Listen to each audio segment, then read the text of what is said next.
जिंदाबाद जिंदाबाद। लोकतंत्र में तानाशाही नहीं चलेगी नहीं चलेगी। लोकतंत्र में ये मनमानी नहीं चलेगी नहीं चलेगी। एक शर्मा होश में आओ, होश में आओ होश में आओ। ऊर्जा मंत्री होश में आओ, होश में आओ होश में आओ। एक शर्मा होश में आओ, होश में आओ होश में आओ। एक शर्मा होश में आओ, होश में आओ होश में आओ। ऊर्जा मंत्री मुर्दाबाद, मुर्दाबाद मुर्दाबाद। ऊर्जा मंत्री होश में आओ, होश में आओ होश में आओ। ऊर्जा मंत्री होश में आओ, होश में आओ होश में आओ। ऊर्जा मंत्री न्याय करो, न्याय करो न्याय करो। न्याय करो। चूर चूर हो जाएगा, चूर चूर हो जाएगा। बिजली कर्मी जिंदाबाद, जिंदाबाद जिंदाबाद। बिजली के साथी जिंदाबाद, जिंदाबाद जिंदाबाद। आवाज दो, हम एक हैं, आवाज दो। हम एक हैं। ये सरकारी नौकरियों को ही समाप्त कर दिए, सारे सरकारी विभागों को ही बेचने का काम कर रहे हैं। इसने क्या नहीं बेचा? इसने तेल बेचा, इसने सेल बेचा, इसने बेल बेचा, इसने एयरपोर्ट बेचा, 400 रुपया किलो लहसुन मिल रहा है, इसने अफगान बेचा, इसने शुल्क बेचा, इसने कार बेचा, डाला बेचा। इसलिए आप लोगों को सतर्क और सजग रहने की जरूरत है। और देश जनता के मिजाज से चलता है।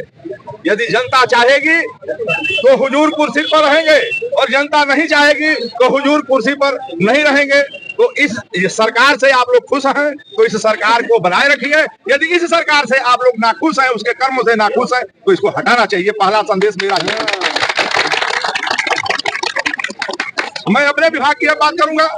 सबसे पहले हिंदुस्तान के अंदर 1993 में उड़ीसा में प्राइवेट हुआ था बिजली विभाग, और वो भी अमेरिका की कंपनी ने प्राइवेट काम करने के लिए लिया था। आप सबको मालूम होगा, या जिनको नहीं मालूम हो वो जान लें कि उड़ीसा एक ऐसा स्टेट है जो समुद्र के किनारे बसा हुआ है, और वहाँ हर साल 2 साल 4 साल पर तूफान आते रहते हैं। अब जब तूफान आया और पूरे स्टेट का टावर और बिजली के तार जब गिर गए, तो वो कंपनी अमेरिका की कही कि हमको पैसा दीजिए तब हम टावर खड़ा करेंगे। सरकार ने कहा कि हम क्यों पैसा देंगे, जब आपको एग्रीमेंट हो गया है तो आप इसको ठीक करिए और बिजली की आपूर्ति करिए। लेकिन वो कंपनी वहीं से छोड़ करके वो चली गई, और फिर उड़ीसा सरकार ने बिजली के खंभों तारों को ठीक करके विद्युत आपूर्ति चालू की। जहां भी हिंदुस्तान में बिजली विभाग प्राइवेट को दिया गया है, चाहे कलकत्ता ले लीजिए, चाहे महाराष्ट्र ले लीजिए, चाहे उड़ीसा ले लीजिए, चाहे उत्तर प्रदेश के अंदर आगरा ले लीजिए, उत्तर प्रदेश के अंदर नोएडा ले लीजिए, कहीं भी बिजली का रेट 12 रुपए 13 रुपए से कम नहीं है। कलकत्ता, बंगाल और महाराष्ट्र में बिजली का रेट 17 रुपया है। अभी पांडे जी ने क्रॉस सब्सिडी और सब्सिडी की बात बताई आप लोग। इसलिए आज के तारीख में बिजली जो है एक जीवन रेखा हो गया है। मनुष्य को जीने के लिए हवा चाहिए और पानी चाहिए, और मनुष्य को भौतिक युग में जीने के लिए बिजली चाहिए, जो पानी भी देगा, हवा भी देगा, दवा भी देगा, अस्पताल भी देगा, कारखाना भी देगा। इसलिए आप लोगों को, हमारी लड़ाई कम है, ये जनता की लड़ाई ज्यादा है।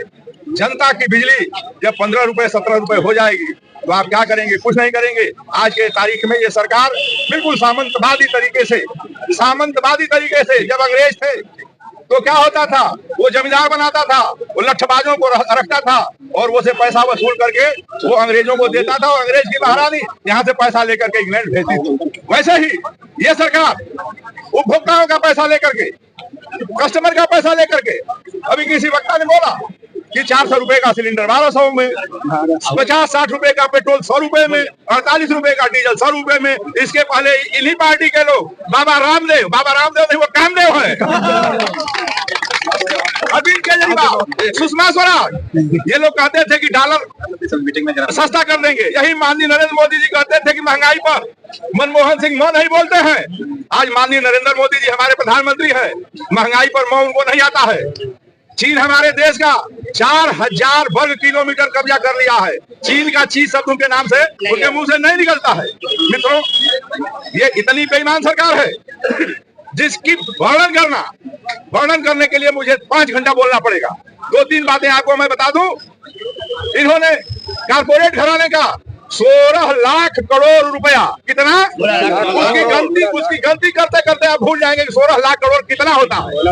ये व्यापारियों का माफ कर दिया। कौन सा व्यापारी रामलीला मैदान में या जंतर मंतर पर धरने पर बैठा था कि हमारा आप कर्जा माफ करिए। किसान रोज बैठता है कि हमको माफी दीजिए। पूरे हिंदुस्तान में किसानों पर कर्जा केवल 69,000 करोड़ रुपया है। 69,000 करोड़ किसानों का, बुनकरों का नहीं माफ हुआ, लेकिन 16 लाख करोड़ रुपया उद्योगपतियों का माफ हुआ और 8 लाख करोड़ उसका इंटरेस्ट माफ किया। अभी 49,000 करोड़ लोन था अनिल अंबानी के ऊपर, जो 4,000 करोड़ में सेटलमेंट हो गया। 450 करोड़ में। आप कल्पना करिए वो पैसा किसका है? वो सरकार का पैसा कहां से जाता है? हमारे और आपके टैक्स से जाता है। हमारे और आपके टैक्स पर जाता है। हमारे और आपके टैक्स के पैसे को जैसे ये ऐसे उड़ा रहे हैं जैसे ये खदान में से रुपया खन करके ला रहे हैं। इसलिए हम लोग आप लोगों की लड़ाई लड़ रहे हैं। और जो बिजली उत्पादन ये जानबूझ के नहीं कर रहे हैं। जानबूझ के इसलिए नहीं कर रहे हैं कि उत्पादन जब हम करेंगे तो बिजली सस्ती मिलेगी। बिजली सस्ती मिलेगी तो हमारा उपभोक्ता खुशहाल होगा। राजा तब खुश होता है जब उसके सामने आप हाथ जोड़ के कहिए कि हुजूर हुजूर। तो ये हुजूर वाली प्रकृति है इनकी। इसलिए आप लोगों को बता दें, जल विद्युत परियोजनाओं का उत्पादन लागत 79 पैसा है पर यूनिट। कितना है याद रखिए आप लोग। जल विद्युत परियोजनाओं का उत्पादन लागत 79 पैसा है। और हमारा थर्मल प्लांट जो कोयला से बिजली पैदा करता है उसका उत्पादन लागत 2 रुपया 81 पैसा है। 2 रुपया 81 पैसा है। सबसे सस्ती बिजली हमारा ओबरा और अनपरा में बनती है। ओबरा और अनपरा में इसलिए सस्ती बिजली में बनती है कि वहां से कोल की खदान सिंगरौली की नजदीक पड़ता है और वहां से जो कोयला की ढुलाई होती है उसका भाड़ा बहुत कम पड़ता है, इसलिए 2 रुपया 81 पैसा। लेकिन ये बेईमान गवर्नमेंट, ये बेईमान प्रबंधन अपनी बेईमानी के लिए प्राइवेट कंपनियों से कमीशन खा करके अनपरा में भी अनपरा भी प्राइवेट कंपनी को दे दिया और ओबरा में भी ओबरा सी प्राइवेट कंपनी को दे दिया, जहां बिजली 2 रुपया 81 पैसा पैदा होती है। इसलिए ये लड़ाई केवल बिजली विभाग के कर्मचारियों की नहीं है। हमारा काम है आपके अच्छे और बुरे बातों को आपके दिमाग में डालना और समझाना कि किसमें आपकी अच्छाई है, किसमें समाज की अच्छाई है। ये भारत ऐसा देश रहा है जहां देश और प्रदेश के मनीषी अगुवा लोग जनता को बताए हैं, समझाए हैं। देश की रक्षा के लिए यहाँ लोग अपने प्राणों का बलिदान दिए हैं, जिसमें शिवी का नाम है, दधीची का नाम है, मोरोपंत का नाम है। इसलिए आप लोग कल से यहाँ बुनकर बंधु हैं, हमको 90% लोग पहचान रहे होंगे। आप लोगों से अपील है कि आप झुंड का झुंड बना करके पूरे मोहल्ले में आप लोग घूमिए और बैठक करिए कि हम ये निजीकरण का विरोध करते हैं, बिजली कर्मचारियों के साथ है। और बिजली कर्मचारियों को मैं ये संदेश देना चाहता हूँ कि आप इतने बहादुर हैं कि आपने आज तक कोई लड़ाई हारी ही नहीं है। कोई लड़ाई हारी हो तो आप बता दीजिए। मैं सबसे प्रश्न कर रहा हूँ, कोई लड़ाई आज तक हारी हो तो आप लोग बता दीजिए। बिल्कुल नहीं। इनकलाब जिंदाबाद, जिंदाबाद, जिंदाबाद, जिंदाबाद, कमेटी जिंदाबाद, जिंदाबाद, जिंदाबाद। ये झूठी सरकार और प्रबंधन अपने झूठे घोषणाओं से ये कहता है कि हम मुकदमा या लड़ाई हार गए। ये सरकार जब हार गई 2023 के आंदोलन में 3 दिन के, तो इन्होंने हाई कोर्ट का सहारा लेकर के 100 मोटो नोटिस लेकर के हाई कोर्ट का जज खुद देख रहा है कि बिजली फेल हो गई, तो हमारे जैसे 42 नेताओं को वारंट जारी किया। हम लोगों के ऊपर मुकदमा चल रहा है हाई कोर्ट में। हम लोगों का पेंशन रुका हुआ है, आज भी रुका हुआ है, जबकि हमको रिटायर हुए 10 साल से ऊपर हो गया है। तो हम लोग अपने लिए नहीं लड़ रहे हैं। हम लोग जीवन अपना पूरा दे चुके हैं और जीवन जी चुके हैं। इसलिए केवल विद्युत मंत्री के झूठ बोलने से 19 तारीख को हड़ताल हम लोग वापस लिए थे, अन्यथा हड़ताल वापस नहीं होगी। आज जब इस बार हड़ताल होगी तो हम लोग दिखा देंगे कि बिजली विभाग के कर्मचारियों के अंदर 6,67,000 वोल्ट बह रहा है।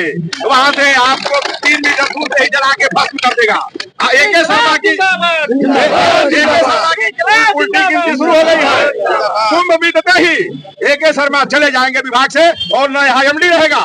यदि प्राइवेट को होना नहीं है, मैं संविदा कर्मियों को बताना चाहता हूँ कि यदि प्राइवेट हो गया तब भी आपकी नौकरी नहीं बचेगी। और आप इससे डरते हैं कि MD आपको निकाल देगा या AC आपको निकाल देगा। उसको निकालने की औकात नहीं है। जिस दिन आप जीत करके पुनः आप आएंगे उसी दिन जितने ही निकालेंगे संविदा कर्मी है सबको पुनः उनको सेवा में रखना पड़ेगा। इसकी हम अपनी तरफ से गारंटी देते हैं और तमाम निकाले हुए लोगों को रखा गया।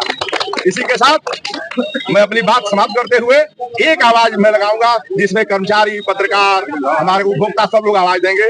इनकलाब जिंदाबाद, जिंदाबाद,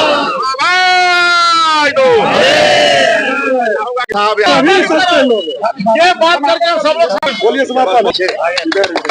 जिंदाबाद जिंदाबाद जिंदाबाद लोकतंत्र में तानाशाही नहीं चलेगी नहीं चलेगी।